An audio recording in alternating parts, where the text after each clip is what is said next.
Alright, YouTube. Right now, everyone and their mother is talking about this Malaysian Airlines flight that got downed over Ukraine. We're getting a better picture of what seems to have happened right now. The first few hours after it happened, nobody had a clue what was going on. Some media outlets were saying it crashed. Fairly innocuous, well, it fell out of the sky and, exploded. Others were saying it was shot down. Some people were saying the Ukrainians shot it down, mistaking it for Putin's plane. Some were saying the rebels shot it down, mistaking it for a Ukrainian fighter or bomber or something. And then some people were saying, oh, the Russians probably shot it down as a response to sanctions. It now looks like the most likely scenario is that the Ukrainian rebels, the ones that are fighting against the government, were the ones that shot it down. Originally, it wasn't clear it had been shot down. It looked like there was also the possibility that it simply exploded in transit and then scattered around. There was some sort of fuel leak or something. However, when it was claimed that it was shot down, if it weren't the case that it was, if the rebels didn't shoot this plane down first, you wouldn't have expected to see them talking about, at the same time that this plane went down, on Twitter actually, talking about downing what they thought was a military craft.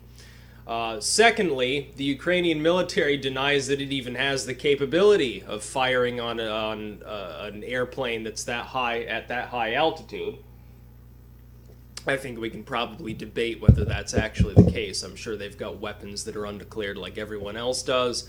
But ultimately they wouldn't really have a reason. But the rebels were talking about on Twitter shooting down a military craft. These tweets and this other content was quickly deleted when this story came out. I think what seems to have happened is this was a terrible mistake on their part, and they actually thought it was some sort of Ukrainian military craft. That seems to be the case. And also, if it weren't shot down by the rebels or by somebody on that side, you would expect to see probably the Russians and or these rebels saying that it wasn't shot down from the get-go. What you have is them denying that they were the ones responsible, but so far nobody has come out and said it wasn't shot down. You would expect, I would expect to see more people proclaiming that it wasn't shot out of the sky, if indeed it wasn't. I would expect these people would say, hold on a second, this craft could have just exploded in the air and crashed on its own. So far I'm not seeing anyone discounting the idea that it was actually fired upon, so I'm going to assume that that's probably the case. Then you can get into all the false flag stuff. Well, the Ukrainians decided to false flag the rebels so that they would have a prelude to go smash them. Or maybe the Russians shot it down because they got tired of dealing with the rebels and just want them to go away. Or the US government was false flagging the Russians so we can sanction them more. What you do have right now, though, are a lot of people focusing on the Putin connection, saying, well, Russia's ultimately responsible. Part of me agrees with this, because Putin has been arming these groups. Clearly he has. They couldn't have gotten a hold of these weapons if they weren't being supplied by Russia. The Ukrainian military does not use some of the weapons that they are using.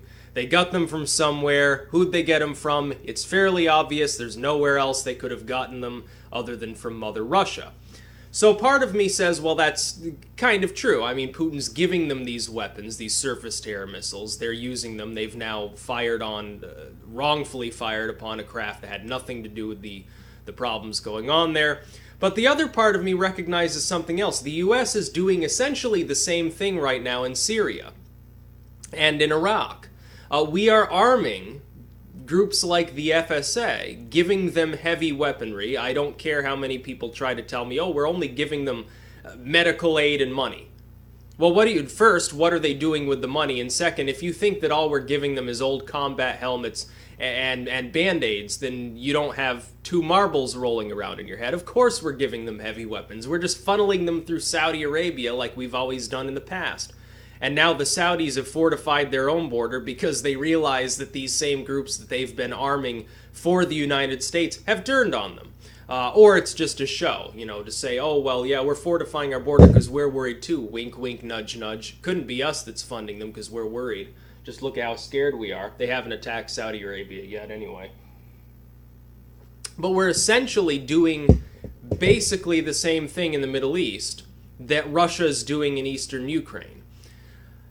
I think both sides have lost their mind because Russia is now arming groups of ragtag band and probably giving them, various training and things beyond simply weaponry, is arming these ragtag groups of Eastern European rebels. We know what happens when such militant groups take hold in that region. They get co-opted by organized crime. They turn into strongmen after the fighting is done, and then you have more problems down the road. In the Middle East, where the United States is currently arming people, what seems to happen over and over again throughout history is that whenever we arm somebody, whenever we back somebody, they quickly turn those weapons around and use them against us or our allies. It's a losing game. These proxy wars that are being waged between Russia and its interests and the United States and its interests ultimately have failed completely. Usually, it gives you a short-term gain. The United States makes a short-term gain in the Middle East and then gets completely ass-blasted. The Russians have suffered the same fate. The Chinese now, for their sort of interventionism in certain parts of the world, are now starting for the first time to suffer serious terrorist attacks. You can call it terrorism, separatism, any of these other terms. Some people call them freedom fighters if they happen to agree with them. These proxy wars and these sort of conflicts that are armed by the big boys, the US and its close allies in the EU especially, and then of course Russia, and then the Chinese are sort of more of a neutral party. They're kind of coming out and condemning Russia right now, and they've sort of turned their backs on North Korea. I am of the mind that the Chinese are swinging more towards the Western sphere because they realize how much business they do and that the economies of the West are simply better able to absorb their goods. Not stopping them from getting gas from Russia, though. But they lean towards the East, at least for the moment.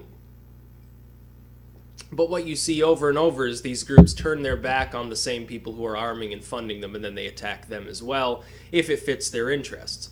I think it's too early right now to say whether Putin was involved at all. He's obviously armed these groups, but ultimately, is Russia responsible for the actions of rebel groups if, as they claim, they are simply giving them arms? And Putin has been ambiguous on this as well. I would say no.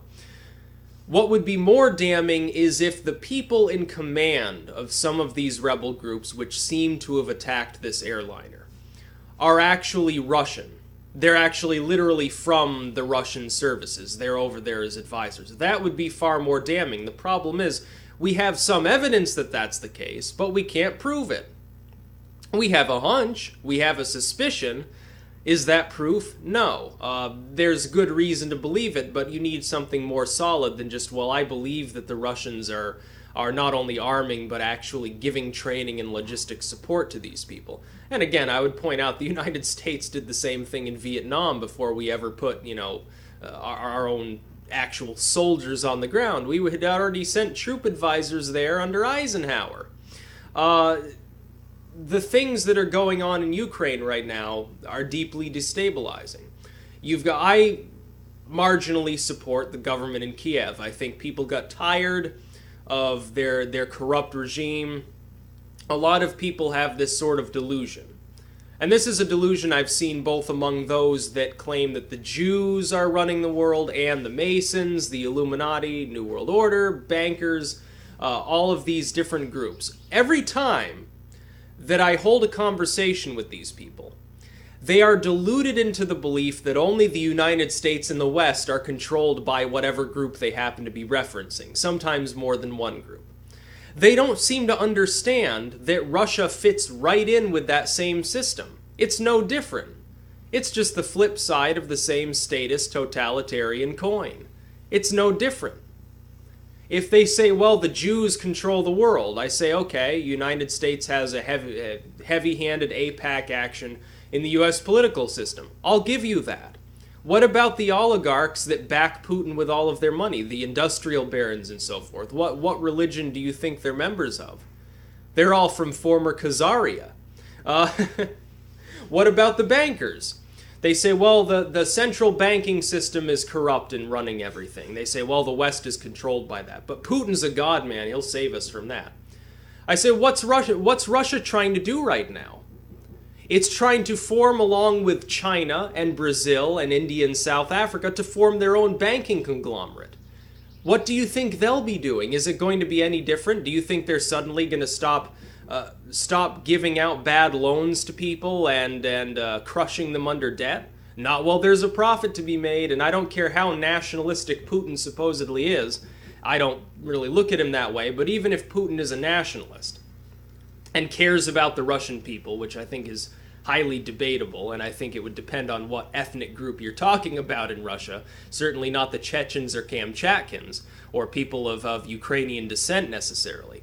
If you look at Putin and say, well, he'll save us, he's a great man, he's having rivals poisoned with radioactive elements, arming these rebels that have now attacked a civilian airliner, I look at him and I say he's no different than anyone like Obama or Bush. He's no different. The Russians invaded Georgia. The Russians are in Crimea right now after a dubious referendum that even their own government service there accidentally gave a real report on, and it showed that less than half the population bothered to vote. The margin of victory for those who wanted to secede from Ukraine was like 1%. Then they quickly took it down. But it was there. It's no less corrupt. People in the 50s, I think, were more intelligent than people today. People back then, they knew that the government here in the United States, they knew about McCarthy. They knew about all this shit. They knew that the government was spying on people. They knew that the government was doing things that was underhanded. But that didn't suddenly make them support Russia and become communists, or say praise Stalin, or move to China, or any of these other things. They didn't suddenly grow this delusion that there has to be a cut and dry black and white good guy, bad guy scenario.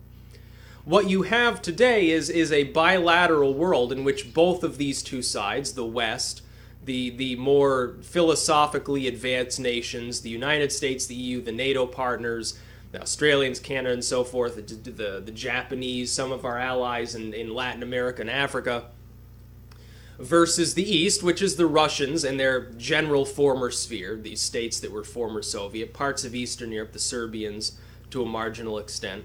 Again, countries in Africa, the Venezuelans, the Cubans, China, along with its sort of satellites, and North Korea, of course. They try to lean on the Vietnamese, but the Vietnamese have started to hate the Chinese, so I think that's a lost cause for China there. What you have is this world that's split between these two sides. And there is no clear-cut good guy, because both sides are abusing their populations. I see people here in the United States, they say, well, especially among the right wing is disastrously harming itself by engaging in this sort of rhetoric with somebody as unhinged as Putin at the helm of Russia. They say, well, over here we're just given over to, there's gay marriage and abortion and everything's degeneracy, it's moral decay. But look at Russia, Putin's cracking down on this shit. So they're basically saying, well, maybe Russia's actually better. This is a former communist nation that honestly does have enough nuclear weapons to severely hamper human development in this world, in which you have a leader, Putin, who has invaded other countries. He invaded Georgia, a member of the KGB formerly, and they're saying that somehow Putin is good and that the United States is evil. And then you have other people who say, well, the United States is great, fuck the Russians, Putin is horrible, I'll support my own government no matter what it does because I'm supposedly a patriot, even though our government's just as abusive. There is no good guy in this struggle. The good guys in this struggle are countries that are largely remaining isolated and neutral and don't give a damn. We're talking about maybe the Swiss, some of the Scandinavian countries that really don't care. They may be in NATO or the EU or whatever, but ultimately they're largely pacifistic. We're talking about third world nations that don't have standing militaries. We're talking about some of the micronations. These are the nations that are actually peaceable. The United States and Russia have been playing this game of chess since the end of World War II. Personally, I think if Patton had had it his way, he would have invaded Russia right off. They never would have gotten nuclear weapons and probably would have been crushed and balkanized by now. Unfortunately, Patton was not able to do that. I think that the Cold War, the sort of paranoia revolving around weapons of mass destruction and espionage and all of these things, hacking and sabotage and all these things, the sort of James Bond stuff that you talk about, I think has done more to hamper this world than anything else in our history. We've got these two sides that are lined up, and they both end up having to abuse their own domestic population to keep a hold of things and to try to outdo the other side. This can only end in one of a few ways, by the way. There are only a few ways that the Cold War can actually end. We've severely limited it. We can't simply fight it out without using weapons of mass destruction. It will never happen. We can either unload our nukes on one another and wipe each other out. One side can develop technology removing the other side's second strike capabilities, invade and remove their nuclear weapons by force, and by then that state will probably be totalitarian, so it'll be even worse than a world-ending scenario. Or the two sides can get together, smoke a bong, go hippie-trippy mode with Yoko and John, and try to get rid of these weapons. The problem being then there are all of these other states that have proliferated these weapons as well, so that's not going to happen. Really, the Cold War can only end in cataclysm. There's no way for it to go otherwise. Otherwise, it just stretches, or it can stretch on forever. The Cold War can continue, and both sides can continue to build more and more sophisticated weapons and grind down their own people with surveillance and hack each other and do various things to hamper one another's progress. Or they can nuke each other, or one side can finally develop the means to remove the other side's second strike capabilities. There's really no other options. The military industrialists on both sides, both Russia and the United States and their various partners and friends, are not simply going to say, yeah, it's time to end the Cold War, let's go back to farming. They're not going to do that. There's too much money wrapped up in it. So at some point, I expect fully that because of a mistake or some terrorist action or a coup or sabotage, there will be a nuclear war. And it will end most of the life on this planet. The only other option is that one side has developed the ability to prevent the other side from being able to launch in retaliation. And it will still require the destruction of that nation either through a regular warfare or through nuclear warfare, something along those lines. If the United States develops the anti-missile systems it's talking about now, the ones that are literally lasers, that can simply rip a missile apart seconds after it launches, if those are developed and successfully deployed, if they're tested and they work, and they're put around Russia, in Japan, in South Korea, Taiwan, possibly India or Pakistan, might order some, Turkey, some of these European nations, especially northern Canada, because nukes would actually be launched across the pole into the United States. If that happens, the Russians lose. They'll no longer be able to launch a secondary strike. It would allow the United States to do basically whatever they want. The Chinese would be contained as well. We have assets around China. All of these other countries, they'd be powerless. The United States would technically rule the world. The problem being, if you have two superpowers going at it, from an ethical angle, at a philosophical angle, if you have two superpowers going at it, they're going to grind down their own populations because they think that outdoing the other side is more important than their own freedom and welfare. But if one side takes over and becomes the sole superpower, the same thing happens. The other side gets decimated. And the side that now has the power, there's no restraint on its totalitarianism. There's no longer any way for the people to potentially petition their government without worrying about being abused. The fact that the Cold War has existed has opened a can of worms on this planet that I believe the best possible outcome is for it to end in cataclysm. Because the other outcomes are actually worse than a nuclear war. Can't people see this?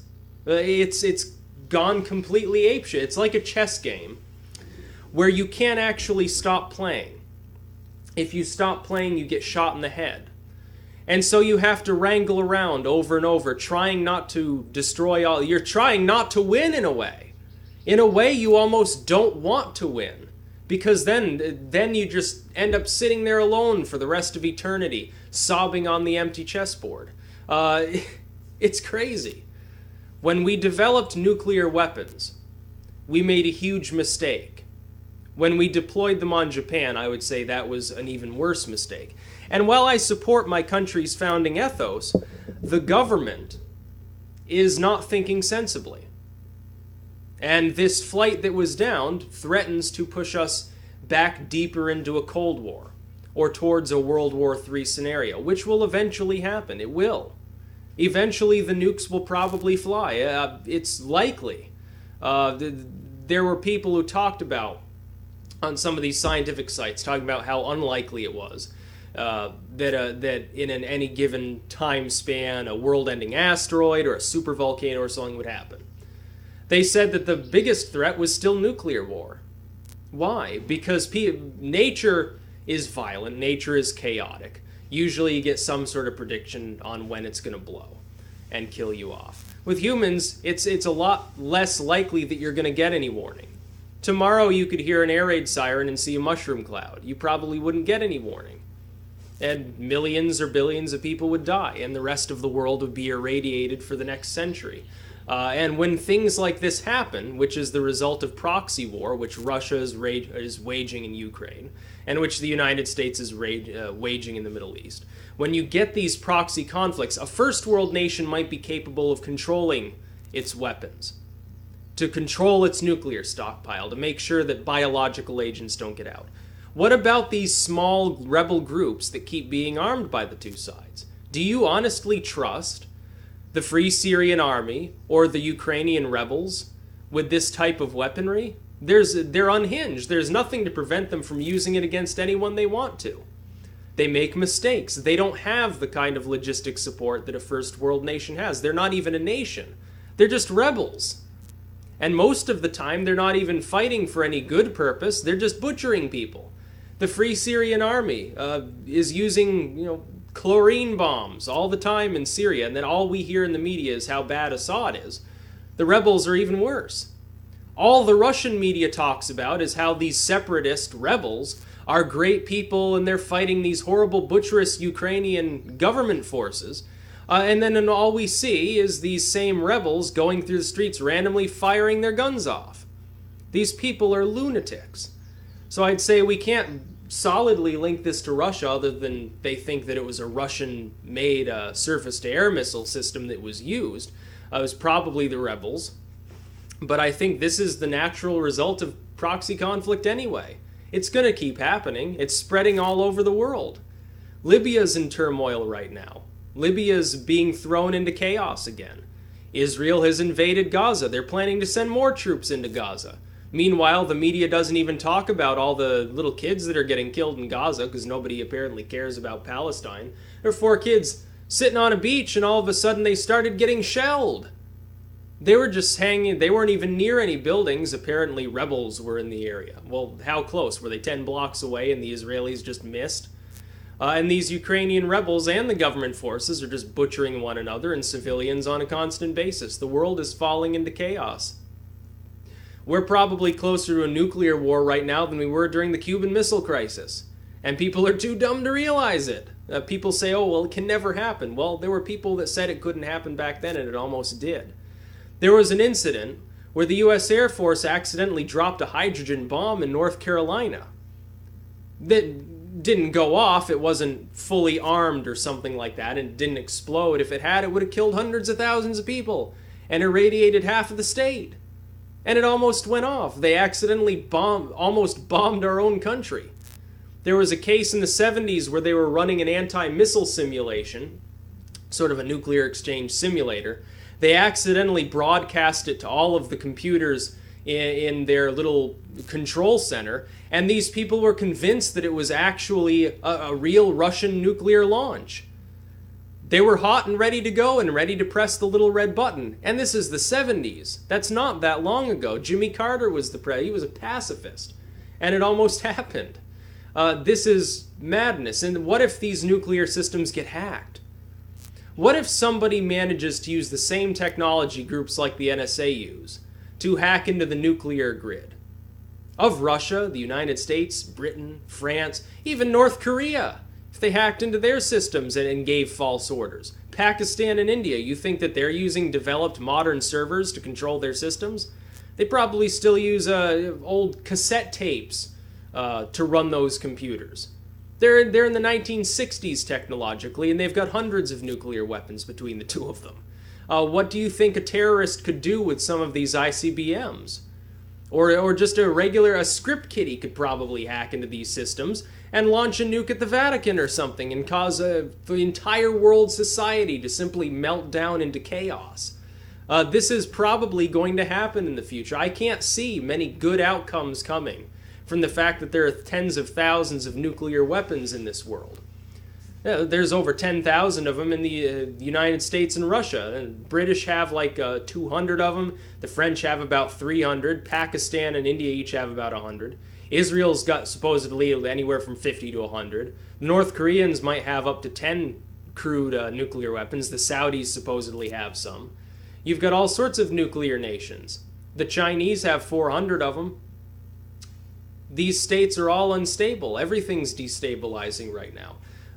No good can possibly come of the fact that nuclear weapons exist. So I think people need to show more restraint and stop with all the warmongering, because you might get your wish. And it probably won't be quite as pretty and fun as Fallout 3.